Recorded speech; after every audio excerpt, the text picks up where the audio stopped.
You never expect the worst things to be said when the table is full, when laughter is still hanging in the air and everyone's reaching for a second helping of cornbread. But there we were. Family gathered, forks scraping plates, and my uncle Ray looked straight across the table at my son and said, "You don't even look like your father. You sure you even belong here?" Micah froze mid-bite. His shoulders tensed. He didn't say a word, just looked down at his plate like he suddenly forgot how to eat. My stomach dropped. The kind of drop where your body goes cold first, then hot, like fire was climbing your spine. For a second, the whole table went silent. My mom, his grandmother, tried to laugh it off nervously. She always did that. Tried to smooth things over before the sharp words could stick. "Oh, Ray, really? It's Thanksgiving. Let's not do this." But the damage was already done, because Micah heard it. I heard it. And the truth was, Ray had always been like that. Blunt, confrontational, a little too obsessed with bloodlines and what runs in the family. Ray is my older brother. Grew up with this idea that family had to look a certain way, act a certain way, pass some ridiculous test he carried around in his head. When I married Darren, he never approved. And when Darren disappeared 3 years ago without a word, without a body, a clue, a goodbye, Ray treated it like proof, like validation. He never said it directly to me, but I saw it in his eyes when he looked at Micah. Suspicion.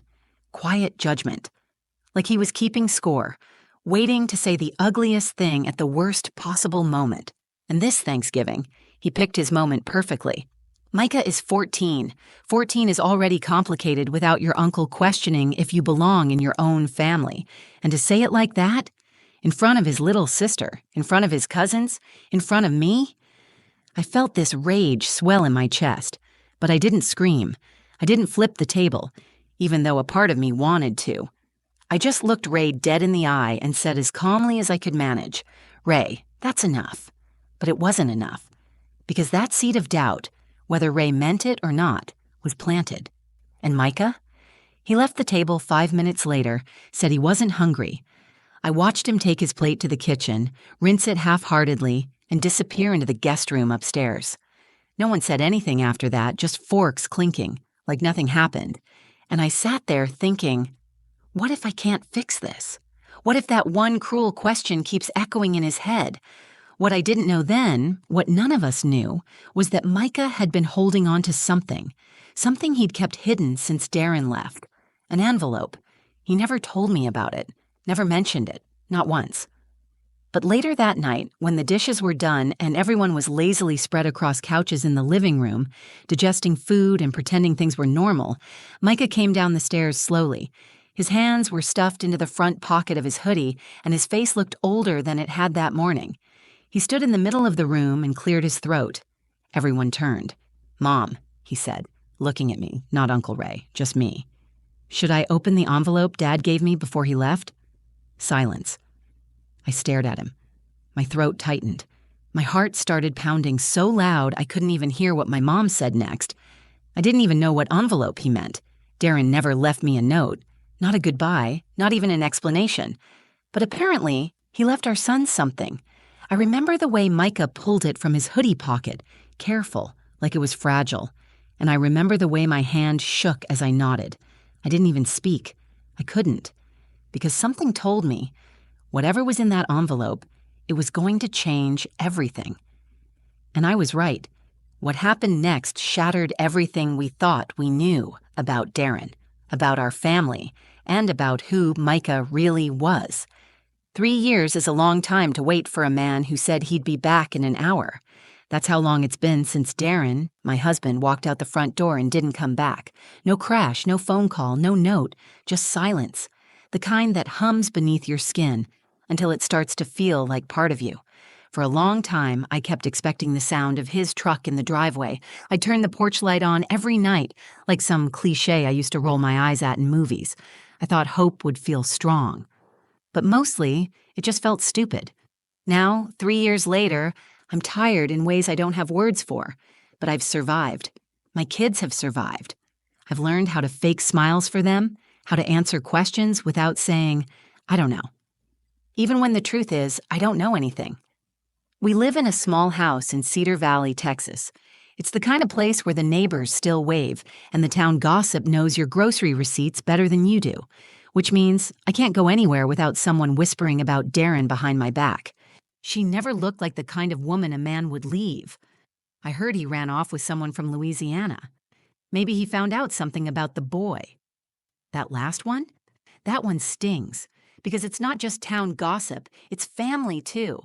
Which brings me to Thanksgiving. It was my idea to host this year. Not because I love entertaining, but because I thought maybe, just maybe, it would feel like old times, a table full of food. My mom humming in the kitchen, my daughter Kaya laughing over everything and nothing, and Micah looking like himself again, even if only for a day. He's 14 now. He's always been quieter than Kaya, smart in a way that sneaks up on people, always watching, always carrying more than he says. Since Darren left, Micah's been holding something in. I can feel it when he hugs me. It's like he's only giving half of himself. I thought this dinner might help, that maybe surrounding him with family would make him feel safer, more seen. I didn't account for Uncle Ray. Ray is my half-brother, older by a good 15 years. He was already drinking beer and skipping town with girls when I was still playing with sidewalk chalk. He's rough around the edges, loud, opinionated, and obsessed with appearances, especially when it comes to men in the family. He's always felt like he needed to be the one protecting the heart name, whatever that means. It's exhausting. He never liked Darren, thought he was soft-spoken, too mysterious, not a real man. They had one shouting match at a Christmas dinner years ago about parenting, and things never recovered after that. So when Darren vanished, Ray didn't show concern. He showed suspicion, and not just about Darren, about Micah. He never said it out loud, not in front of me until this dinner, but I saw it in the way he looked at Micah, like he was a piece of a puzzle that didn't fit. Still, I told myself we could manage one evening. Just a dinner, just a few hours. So I cooked all day. Sweet potato casserole, turkey, rolls, mac and cheese, the works. My mom, Eloise, showed up early, like always, to set the table with her antique silverware. Kaya danced through the kitchen in her socks, helping me mix the cranberry sauce while sneaking marshmallows from the dessert tray. And when Ray arrived, carrying a six-pack and a bag of chips, he kissed my mom on the cheek and gave me a half-hearted hug. I let it go. For the kids. We all sat down around 5:30. The food was hot. The music was low. There was laughter, real laughter, for the first time in a while. Micah cracked a joke about Kaya's mountain of whipped cream. I caught a glimpse of him smiling, and my heart did this quiet thing where it hoped. Hoped we could just be a family again. Hoped that the empty chair at the head of the table wouldn't be all anyone noticed. I didn't know that in less than 30 minutes that hope would be torn in half, and it would be Ray who'd do the tearing. With one careless sentence, he'd cut into something we'd all tried so hard to hold together. And Micah, my sweet, brave boy. He'd reveal a secret I didn't even know he had. But before that moment came, we had this. One quiet, golden sliver of peace, and I'll never forget it. It started with a toast. I just poured everyone a second round of sweet tea. Ray brought beer, of course, but I asked him to keep it light for the kids, and Eloise stood up to raise her glass. She always did, every year, without fail. To family, she said with a smile, her voice wobbling just enough for me to catch it. To sticking together when it's hard, and finding joy when it's easier not to. It was simple, warm. The kind of toast that makes you want to hug your mom. Everyone clinked glasses and sipped. I looked around that table, at my children, at my mother, at my brother, and for 1 second, I allowed myself to believe we were going to get through the night in peace. Then Ray leaned back in his chair, scooped a bite of stuffing, and without looking at anyone in particular said, "You know, Micah doesn't really look like Darren." I blinked. At first, I wasn't even sure I heard him right. I was in the middle of cutting Kaya's turkey for her, smiling as she chatted about how many rolls she could eat before she exploded.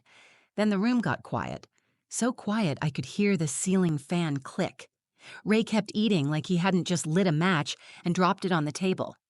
"I mean, really, you sure he even belongs here?" Micah was mid-chew. His fork hovered just inches from his mouth, then slowly lowered to his plate. His eyes dropped and he didn't move. That silence? It wasn't confusion. It was shock, heavy and sudden, like someone punched the air out of the room. "Ray," I said, my voice was low, tight. "That's enough." He shrugged, half laughing. What? I'm just saying, kids got dark eyes, curly hair. Darren didn't have either. Because genetics work like a vending machine, right? I snapped. Micah still hadn't moved. His face was stone, but his ears were red. He heard every word. My mom tried to jump in. Okay, let's change the subject. Leona, did you use lemon zest in the cranberry sauce? But the moment had already cracked open. Something ugly spilled out, and it couldn't be stuffed back in. Micah slowly stood up. I'm not really hungry anymore. His voice was quiet, controlled. He didn't look at anyone, not even me. He picked up his plate, walked to the kitchen, and disappeared upstairs. I didn't follow him. I should have. But part of me was frozen in place. Rage clenched my fists, but shame crept up the back of my neck. Not because I believed Ray, but because Micah might have. Ray just kept eating. I'm not saying anything crazy, he muttered. I'm just saying it's weird, that's all. You're not just saying, Ray, I said through clenched teeth. You're accusing, and in front of a child. He's not a child anymore. He should know the truth, right? I stood up then, full height, not yelling, but shaking. The truth? The truth is, you don't know what the hell you're talking about. You never liked Darren, and you've been waiting for him to screw up just so you could throw this garbage in our faces. Kaya was staring, wide-eyed, a green bean halfway to her mouth. My mom reached for my hand, her voice pleading. Leona, please, not in front of the kids. I pulled away gently and sat back down. My pulse was screaming, but I didn't want to make it worse, not with Kaya watching. We finished the meal in near silence. Forks scraping plates, chairs creaking, everyone pretending they weren't walking through emotional shrapnel. After dinner, I went upstairs to check on Micah, but his door was closed. Light off. He didn't answer when I knocked, so I let him be. Told myself I'd talk to him later, maybe when everyone had gone home and the house was quiet again. But Micah had other plans. Hours later, as the family gathered in the living room, half asleep and half ignoring what happened, he came downstairs. His face was calm, too calm. He looked around the room, then straight at me. And that's when he said it. Mom, should I open the envelope Dad gave me before he left? A hush fell like a curtain. The room shifted. Time froze. Because I had no idea what he was talking about. An envelope? From Darren. The boy who had just been told he didn't belong was holding something none of us had known existed. And whatever was inside, it would blow the roof off the house. When Micah said those words, should I open the envelope Dad gave me before he left? You could feel the air leave the room. He was standing in front of the TV, his hands in the front pocket of his hoodie, the same way he used to stand when he was nervous before a school presentation. But this wasn't school. This wasn't a game. This was something else entirely. I sat on the couch, my body stiff. My mom looked up at me, confused. Ray cleared his throat, probably realizing he'd kicked off something he wasn't ready to deal with. Kaya was curled next to me, her head on my arm, blinking like she didn't quite understand what was happening, but knew it was serious. I looked at Micah and tried to keep my voice steady. Micah, I said softly, what envelope? He reached into his hoodie and pulled it out. It was yellowed a bit at the edges, sealed tight with Scotch tape. On the front, in Darren's handwriting, were 3 words. For Micah only. My breath caught in my chest. I hadn't seen that envelope before. Not once. Not in the days I tore through drawers after Darren left, searching for anything. A clue. A goodbye. A damn reason. Not in the nights I sat on the porch rereading old texts, wondering what I missed. But this was real. Darren had left something. Just not for me. Only for Micah. Micah's hands were shaking just slightly. His voice was quiet but steady. He gave it to me the night before he left. He knocked on my door after bedtime, told me it was important, but I wasn't allowed to open it unless... He paused. Unless someone made me feel like I didn't belong. Everyone was dead silent. Ray shifted in his seat, arms crossed, trying to act like he wasn't the reason this moment was happening. Micah, I whispered, rising to my feet. Why didn't you tell me? He looked at me then, really looked at me, with those big dark eyes that had always reminded me of Darren. Because I didn't want to believe he was gone, he said. And if I opened it, it would feel like it was really over. My knees buckled slightly. I reached out and touched his arm gently. "Do you want to open it now?" He hesitated. For a second, I thought he might say no, that maybe he just needed to show it to prove something to himself, but then he nodded. "I think I have to." He walked over to the coffee table and sat down cross-legged on the rug. Everyone leaned forward, even Ray, though he tried to pretend he wasn't invested. Micah peeled back the tape slowly, carefully. You could hear it tearing. He opened the envelope. Inside, swing, there was a folded letter, one page, and a second paper behind it. Micah stared at both for a second before speaking. "It's a letter," he said, then looked up. "And something else. A DNA test." Gasps. Real ones. My mom covered her mouth with both hands. Ray's jaw clenched. Micah unfolded the letter first and looked at me. His voice was shaking now. "Do you want me to read it out loud?" I nodded. My voice wouldn't work. He took a breath and began. "Micah, if you're reading this, then someone has made you feel like you don't belong. I'm sorry. I hoped it wouldn't come to that. I wanted to tell you myself, face to face. But life doesn't always go how we plan, so listen carefully. You are mine. You have my name, you have my heart, and you have my eyes, even if no one else can see it. You are my son, in every way that matters, and in every way that counts. But just in case anyone ever tries to make you feel less than, I left something official behind. Don't let anyone shake your foundation, kid. You're stronger than they know. Love, Dad." Micah's voice broke on the last word. My vision blurred. I reached for him, wrapping my arms around his shoulders. He dropped the letter into my lap and leaned into me like he used to when he was small. I held him like I'd never let go again. But even as I cried, I knew something had shifted, something we couldn't undo. The letter had confirmed what I already knew. But the next piece, the DNA test, was about to confirm it for everyone else, and whatever happened next wouldn't just clear the air, it would shake this family to its core. I was still holding Micah when he pulled the second paper from the envelope, the DNA test. He handed it to me without saying a word, and for a moment I couldn't look. My fingers gripped the edges, and my eyes just stayed locked on his. I didn't need a test to tell me what I already knew, but this wasn't about me. It was about him. Micah needed this. So I unfolded the page, and my heart started pounding so loud I could barely read the words. At the top, it said, "Paternity analysis. Confidential alleged father, Darren J. Hart child, Micah A. Hart, probability of paternity, 99.9999%. I read it once, then twice just to be sure my eyes weren't playing tricks on me. Then I looked up at my son, my beautiful, brave, broken-hearted boy, and I handed it back to him. "Read it," I said softly, "for them." Micah stood up. He held the paper like it was armor. "It says he's my dad," he said, looking directly at Uncle Ray. 99.999%. So yeah, I belong here. There was a long, aching silence. Ray shifted in his chair, trying to maintain that hard, smug look, but it cracked around the edges. "DNA doesn't mean anything if a man walks away," he muttered. That was it. That was the spark. I stood up, voice trembling, but not from fear, from fury. "You don't get to say that, not after what you just did. You didn't ask a question tonight, Ray. You made an accusation. You made my son question whether he belonged in his own family, at his own table.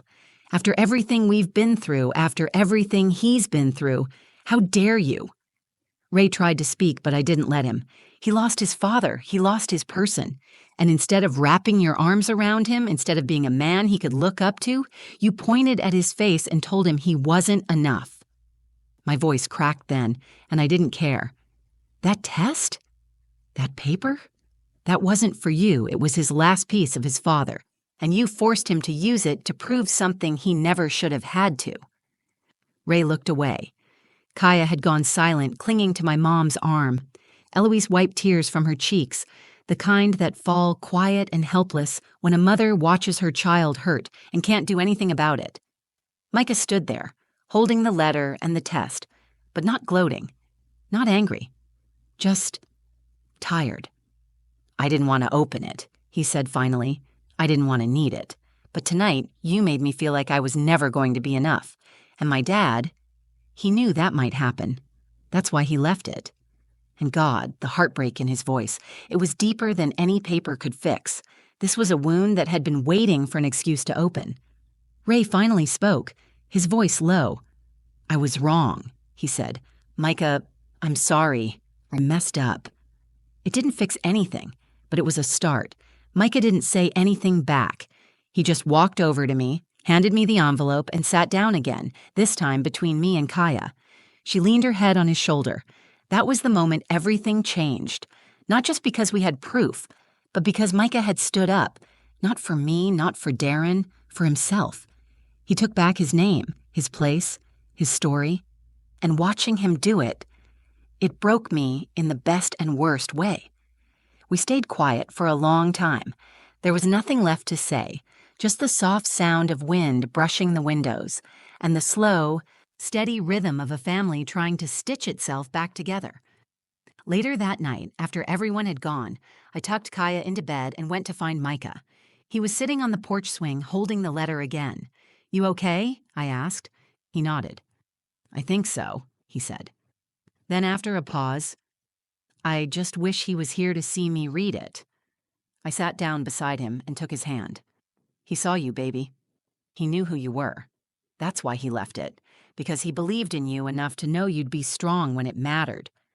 Micah leaned his head on my shoulder, and we stayed like that, just swinging, just breathing. The truth had come out, and it hadn't fixed everything, but it had given us something we hadn't had in a long time. Solid ground. The next morning, the house was quiet, the kind of quiet that feels earned, not heavy or awkward, just soft like a house exhaling after holding its breath too long. Micah was still asleep. Kaya had crawled into bed with him sometime during the night, her little arm draped across his chest like she was guarding him in her own way. I stood at the doorway for a long time just watching them, committing the image to memory. 2 kids, 1 letter, a lifetime of questions. Finally answered, and all I could think was, he shouldn't have had to do that. Micah shouldn't have had to prove his place at the table. No child should. But that's what happens when grown-ups let their insecurities speak louder than their empathy. That's what happens when adults forget that children hear everything, feel everything. Ray left early, didn't say much, just mumbled something to my mom and walked out, his truck rumbling down the street like it was trying to escape its own noise. I didn't go after him. I didn't need to. Later that week, he sent Micah a letter. Not a text, not a phone call. A real letter, in shaky cursive, the kind you could tell took longer than he wanted it to. I didn't read it. It was from Micah. But I know he kept it. Folded it up and tucked it in the same drawer where he put Darren's letter and the test. A box of truths he chose to hold on to. I still think about that night a lot. Not just the hurt, but the strength. Micah changed in front of my eyes. I always knew he was strong, but I didn't know how deep that strength went until he stood up in front of the whole family and said, "I belong here." That moment rewrote something in him, in all of us. Kaya, for one, started asking more questions about her dad after that night. Not with fear, but with curiosity. Honest, open curiosity. I told her the truth in pieces, not all at once. Enough for her to know that he loved her and that he never meant to leave the way he did. Eloise, my mom, started coming by more. Not just for dinners or holidays, but on regular days. Tuesdays, rainy mornings, days when I didn't think I needed anyone. But turns out, I did. And me? I stopped waiting for Darren. Not because I stopped loving him, but because I finally accepted that he wasn't coming back. That letter, his letter to Micah, it was his goodbye, his apology, his protection. And even though I'll never understand why he couldn't face me, I do believe he loved our son, enough to give him something I never could, certainty. That piece of paper, that DNA test, it wasn't about biology. It was about permission. Permission to stop wondering. Permission to take up space. Permission to stop shrinking, just to keep the peace. Micah walks a little taller now. Not louder, not prouder, just firmer. He knows who he is, who he belongs to, and more importantly, that he belongs. And that's a powerful thing for a 14-year-old boy to know. We framed the letter. It hangs in Micah's room, right above his desk. Some nights, when I walk by, I see him reading it again, like he's memorizing the parts he needs on hard days. I think we all have letters like that, somewhere inside us. Words we carry from people we've lost, people who shaped us, even if they didn't stay long. Words that remind us who we are when the world tries to rewrite us. The truth is, families aren't just blood. They're not just names or who looks like who. Families are built on presence, on showing up, on believing in each other when it counts. And Micah? Micah reminded all of us what it means to show up for yourself. That night didn't fix everything. Ray and I still aren't close. And there are questions about Darren I may never get answers to. But what we did get was clarity. And in a house that's seen too much uncertainty, clarity is its own kind of miracle. So if you're listening to this and you've ever had someone make you feel like you didn't belong, like you were a guest in your own life, let me say this: you do belong. And sometimes the greatest act of strength isn't fighting back. It's standing up and saying, here's the truth. I know who I am. And that truth, it holds. If this story meant something to you, if it made you think of your own family, your own moments of doubt, your own fight to be seen, then I hope you'll carry this with you. You are enough. You've always been enough. And if someone ever tries to question your place, your story, or your worth, remember Micah. Remember the courage it takes to say, this is who I am. I belong. I'd love to hear from you in the comments. Have you ever had to stand up for yourself like Micah did? What's something you've held on to remind you of your truth? Let's talk about it. This is a space where your voice matters. If you felt connected to this story, please like the video, share it with someone who might need it today, and subscribe to the channel for more real, raw, and powerful storytelling every week. We tell the stories that hit home, and sometimes heal. Thanks for being here. Until next time, take care of yourself and take care of each other.